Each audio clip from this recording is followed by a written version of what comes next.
Assalamualaikum warahmatullahi wabarakatuh. Selamat malam buat anak-anakku mahasiswa STE, Stekom dan Universitas Stekom yang mengambil mata kuliah pengantar bisnis. Kenalkan, nama saya Irwanul Hidayat, sarjana psikologi, sarjana ekonomi, magister manajemen, yang pada malam hari ini akan memberikan kuliah tentang pengantar bisnis. Ya, marilah sebelum kita mulai perkuliahan, kita awali dengan berdoa. Bagi yang beragama Muslim, kita awali dengan membaca basmalah bersama-sama, Bismillahirrohmanirrohim. Dan bagi yang beragama non-Muslim, silakan Anda berdoa menurut agama dan keyakinan Anda. Ya, terima kasih.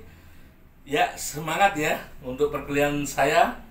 Jangan sampai teman-teman ngantuk, jangan sampai mahasiswa ngantuk. Kita harus bergembira, bersemangat dalam mengikuti perkuliahan ini ya. Teman-teman, untuk jurusan manajemen, kewirausahaan, bisnis, mari kita satukan semangat bahwa pada malam hari ini kita awali perkuliahan pengantar bisnis. Pada saat kita mendengar sebuah kata usaha, ingatan kita seakan sejenak membayangkan begitu banyak kegiatan yang dilakukan oleh sebuah perusahaan besar seperti PT Ice Cream Indonesia, PT Unilever Indonesia, dan juga masih banyak perusahaan kecil yang sedang melakukan aktivitas dagang dan produksi. Dari penghasil sepatu di Tanggul Angin Sidoarjo hingga para pedagang eceran di Pasar Rumput, Jakarta. Semua pihak sedang melakukan aktivitas bisnis. Lalu, apakah yang dimaksud dengan bisnis itu? Pendapat Raymond E. Glass dalam bukunya yang berjudul Business, Its Nature and Environment, an Introduction, yang dikutip oleh Umar. Bisnis adalah seluruh kegiatan yang diatur oleh orang-orang yang berkecimpung di dalam bidang penjualan dan industri, yang menyediakan suatu barang dan jasa sebagai kebutuhan untuk mempertahankan dan memperbaiki standar serta kualitas hidup mereka. Ya, dalam Umar 2005. Dalam pengertian bahwa kegiatan bisnis adalah aktivitas penyedia barang dan jasa yang diperlukan atau diinginkan oleh konsumen, yang dapat dilakukan oleh organisasi perusahaan yang memiliki badan hukum, perusahaan yang memiliki badan usaha, maupun perorangan yang tidak memiliki badan hukum, maupun badan usaha seperti pedagang kaki lima, warung-warung di pinggir jalan, dan tempat usaha yang tidak memiliki surat izin tempat usaha atau situ, dan surat izin usaha perdagangan atau SIUP, serta usaha formal lainnya. Produk yang dihasilkan dan diperdagangkan oleh kegiatan bisnis secara keseluruhan mencakup tangible goods maupun intangible goods. Tangible goods merupakan barang yang dapat diindra oleh panca indera manusia seperti kursi, ballpoint, mie instan, sabun cuci, mobil, rumah, dan lain-lain. Sedangkan jasa atau servis adalah produk yang tidak dapat dilihat secara kasat mata, tetapi dapat dirasakan manfaatnya setelah konsumen mengkonsumsi jasa tersebut. Sebagai contoh, kehandalan seorang pengacara dalam memberikan jasanya tidak dapat diukur dari keberadaan fisik maupun asal suku bangsa pengacara tersebut. Jasa pengacara pada saat menangani kasus hukum perdata maupun pidana akan terasa setelah pengacara tersebut melakukan pembelaan terhadap kliennya di depan pengadilan, sehingga kliennya tersebut dapat terbebas dari jeratan hukum. Jasa yang ditawarkan oleh berbagai perusahaan bisnis kepada konsumen, misalnya jasa pengacara, jasa notaris, jasa dokter, jasa guru, dosen, dan lain-lain, ya. Sedangkan pengertian lain diberikan oleh Griffith and Ebert 1996. Menurut mereka, business an organization that provides good or service in order to earn profit. Sejalan dengan definisi tersebut, aktivitas bisnis mulai penyediaan barang atau jasa bertujuan untuk menghasilkan profit atau laba. Suatu perusahaan dikatakan menghasilkan laba apabila total pendapatan pada satu periode atau total revenues lebih besar dari total biaya atau total cost pada periode yang sama. Kita akan bicara tentang fungsi-fungsi bisnis di sini. Menurut Sternhoff, fungsi yang dilakukan oleh aktivitas bisnis dapat dikelompokkan ke dalam 3 fungsi dasar, yaitu memperoleh bahan baku atau acquiring raw materials, mengolah bahan baku atau manufacturing raw materials, dan mendistribusikan produk kepada konsumen atau distributing product to consumer. Acquiring raw materials, ya, perusahaan yang bergerak di industri manufaktur akan berusaha memperoleh bahan baku dengan harga yang optimal serta terjaga kesinambungan pasokannya.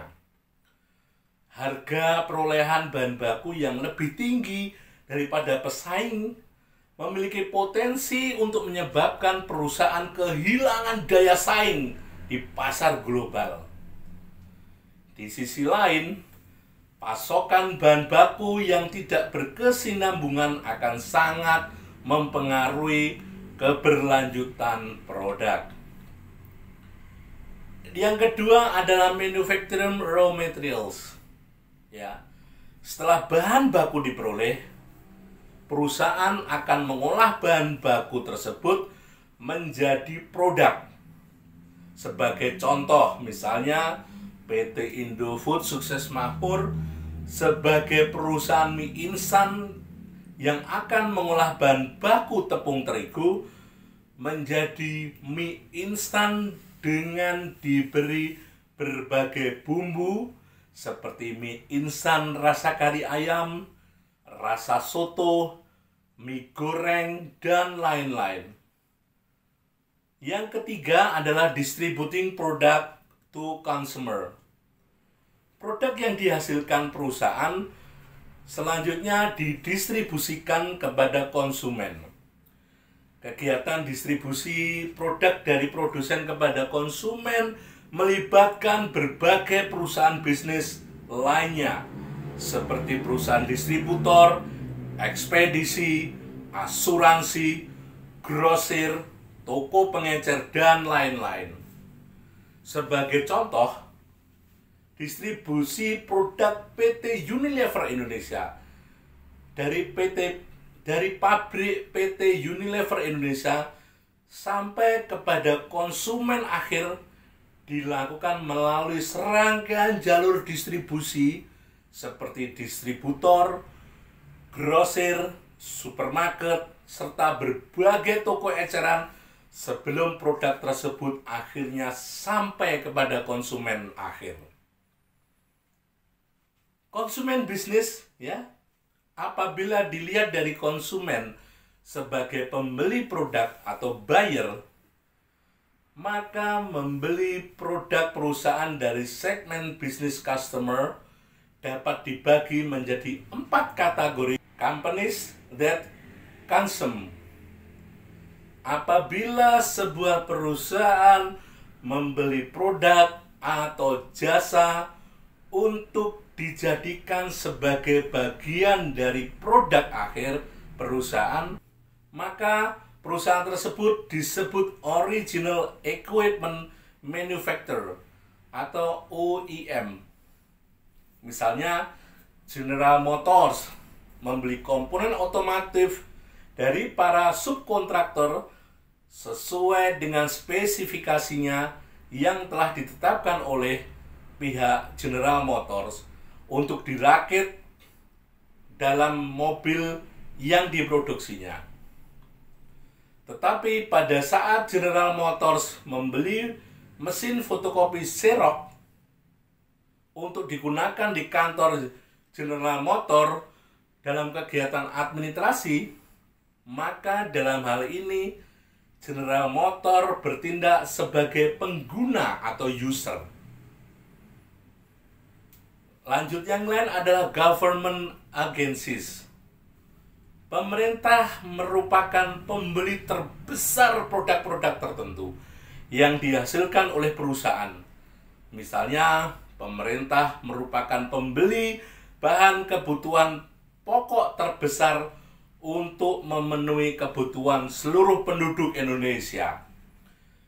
Demikian pula pada saat pemerintah melakukan pembangunan jalan, jembatan, saluran irigasi, dan lain-lain, maka pemerintah menjadi pembeli semen dan bahan bangunan yang sangat besar. Yang lain di samping pemerintah adalah institution. Institusi mencakup berbagai organisasi seperti sekolah, dari mulai taman kanak-kanak sampai perguruan tinggi, rumah sakit, lembaga keagamaan, sampai organisasi amal atau charitable organization. Lembaga pendidikan merupakan pembeli buku, alat tulis, alat peraga edukatif, kertas, sedangkan rumah sakit merupakan pembeli produk farmasi, alat kesehatan, dan lain-lain. Reseller mencakup berbagai perusahaan yang melakukan pembelian produk dari produsen untuk dijual kembali kepada konsumen. Misalnya PT Putri Daya Usaha atau PDU yang menjadi distributor produk mie instan dari PT Indofood Sukses Makmur. Perusahaan ini membeli mie dari Indofood untuk dijual kembali kepada pedagang grosir maupun eceran. Kita akan bicara tentang tujuan bisnis, ya. Para pelaku bisnis atau bisnis aktor melakukan aktivitas bisnis untuk mencapai berbagai tujuan objektif. Dalam kaitan ini, tujuan dapat dirumuskan sebagai hasil akhir yang ingin dicapai oleh pelaku bisnis dari bisnis yang mereka lakukan. Dengan demikian, tujuan yang ingin dicapai oleh para pelaku bisnis akan sangat bervariasi antara kegiatan bisnis yang satu dengan kegiatan bisnis yang lain. Kendati demikian, terdapat beberapa tujuan bisnis secara umum menjadi orientasi para pelaku bisnis. Menurut Peter Drucker, tujuan bisnis yang ingin dicapai oleh suatu perusahaan mencakup market standing, innovation, physical and financial resources, profitability, manager performance and development, work performance and attitude, public responsibility. Sedangkan Gitman menambahkan bahwa tujuan utama yang ingin dicapai oleh aktivitas bisnis yang dilakukan oleh perusahaan adalah stakeholder with maximization. Apa itu with maximization? Para pelaku usaha mendirikan perusahaan dengan harapan agar usaha yang dibangunnya mampu memberikan keuntungan atau profit yang akan menambah kekayaan para pengusaha tersebut. Setelah perusahaan bertambah besar, para pendiri perusahaan akan mempekerjakan para tenaga profesional yang diharapkan mampu bekerja sesuai dengan kepentingan para pengusaha. Yakni, para profesional tersebut dapat menghasilkan laba yang maksimal guna memaksimalkan kekayaan para investor. Lanjutnya adalah market standing. Apa itu market standing? Adalah penguasaan pasar, merupakan salah satu tujuan utama pengusaha. Penguasaan pasar akan memberikan jaminan bagi perusahaan untuk memperoleh pendapatan penjualan, sales revenue, dan profit dalam jangka panjang. Penguasaan pasar tidak hanya diukur dari besarnya tingkat penjualan yang dapat dilakukan perusahaan. Perusahaan juga harus mampu membaca potensi pasar dan arah persaingan pada masa yang akan datang melalui penelaahan aktivitas pesaing yang tercermin dari teknologi para supplier kepada perusahaan pesaing, sehingga produk perusahaan tidak akan tersisih oleh produk saingannya. Innovation. Menurut Drucker, terdapat dua jenis inovasi pada setiap bisnis. Pertama, inovasi produk atau jasa. Kedua, inovasi berbagai keahlian dan aktivitas yang diperlukan untuk menghasilkan inovasi jenis tersebut. Lebih lanjut, inovasi berkaitan dengan penciptaan nilai yang akan memberi konsumen kepuasan lebih besar untuk setiap rupiah yang dibelanjakan. Dalam hal ini harus diingat bahwa konsumen sebagai pembeli bersedia menukar uang yang mereka miliki dengan barang dan jasa. Karena barang dan jasa tersebut memiliki nilai. Oleh sebab itu, tujuan bisnis yang ingin dicapai melalui inovasi adalah menciptakan nilai pada suatu produk. Misalnya, pada saat seorang konsumen membeli jam tangan merek Rolex, maka selain dia membeli ketepatan waktu, konsumen juga berharap jam tangan Rolex yang dia pakai dapat menaikkan nilai diri atau personal value konsumen itu sendiri. Sama ketika orang membeli produk-produk Louis Vuitton atau produk-produk yang branded lainnya. Di samping tujuannya memang untuk memakai barang-barang tersebut, yang paling penting adalah menaikkan value, ya, personal value yang harus dinaikkan. Demikian pula saat orang membeli mie instan Indomie, ia bersedia menukar uangnya karena akan memperoleh kenikmatan mengkonsumsi mie. Di samping ini, menceritakan pentingnya inovasi yang dilakukan oleh produsen BlackBerry dalam menciptakan nilai-nilai baru bagi konsumen. Pada saat itu, BlackBerry memang benar-benar mendunia. hampir semua orang memakai BlackBerry. Tetapi oleh berjalannya waktu, BlackBerry dikalahkan oleh sistem yang baru, yaitu Android. Ya, menggunakan WhatsApp-nya, dan semua orang di dunia memakai WhatsApp itu. Ya. Selanjutnya adalah physical dan financial resources.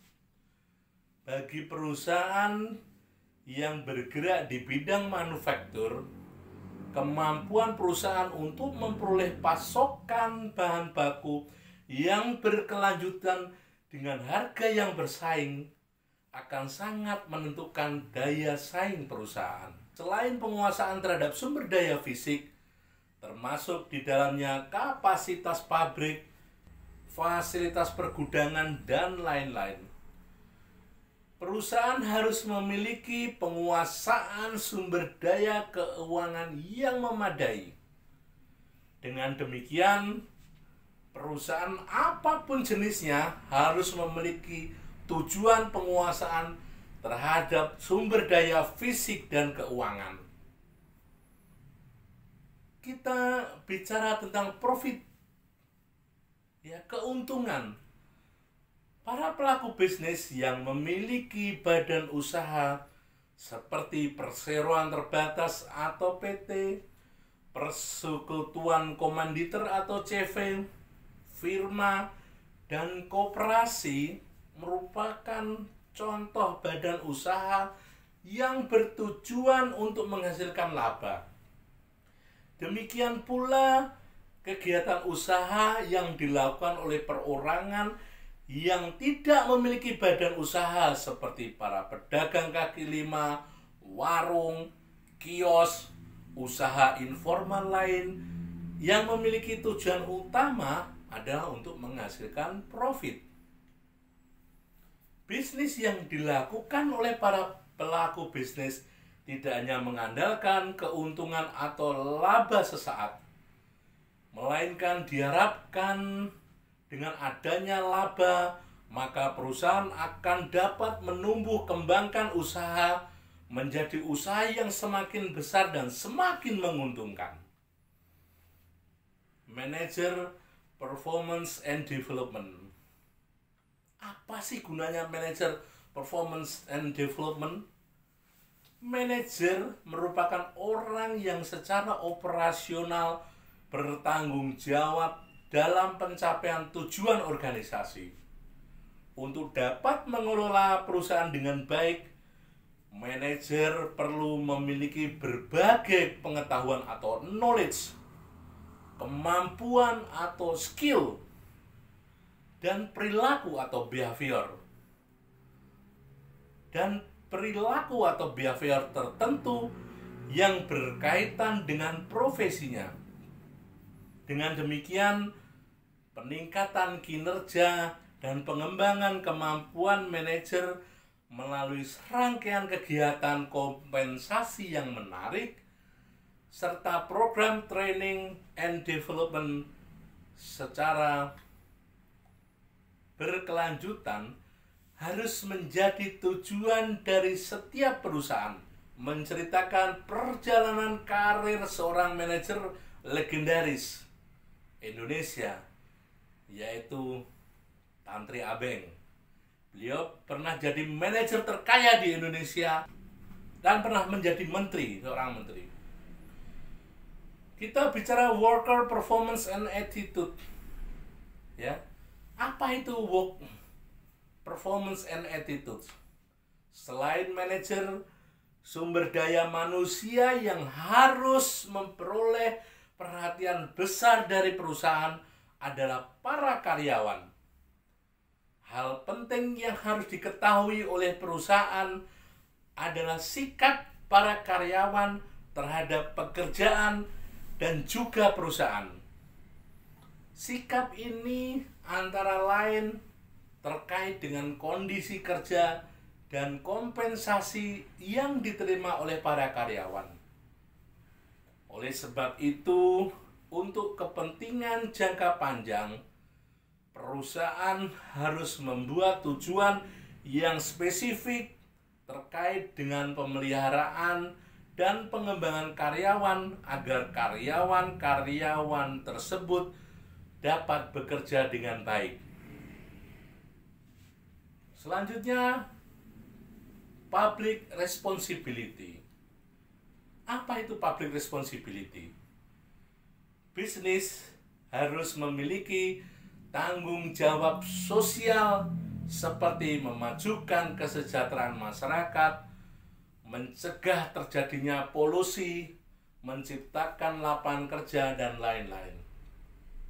Saat ini, perusahaan yang melakukan kegiatan produksi barang dan jasa semakin didorong untuk mengadopsi suatu kebijakan environmental sustainability, yaitu pengembangan strategi usaha yang dapat memelihara lingkungan hidup secara berkelanjutan, di mana pada saat yang sama perusahaan dapat menghasilkan laba. Terima kasih. Sampai di sini dulu perjumpaan kita, perkuliahan pada malam hari ini. Terima kasih atas perhatian untuk anak-anakku semua, mahasiswa-mahasiswaku STI Stekom maupun Universitas Stekom. Marilah kita tutup perkuliahan pada malam hari ini dengan berdoa. Bagi yang beragama Muslim, marilah kita membaca hamdalah bersama-sama, alhamdulillahirabbil alamin. Bagi yang beragama non-Muslim, silakan Anda berdoa menurut agama dan keyakinan Anda. Terima kasih. Sampai ketemu lagi di pertemuan selanjutnya. Wassalamualaikum warahmatullahi wabarakatuh.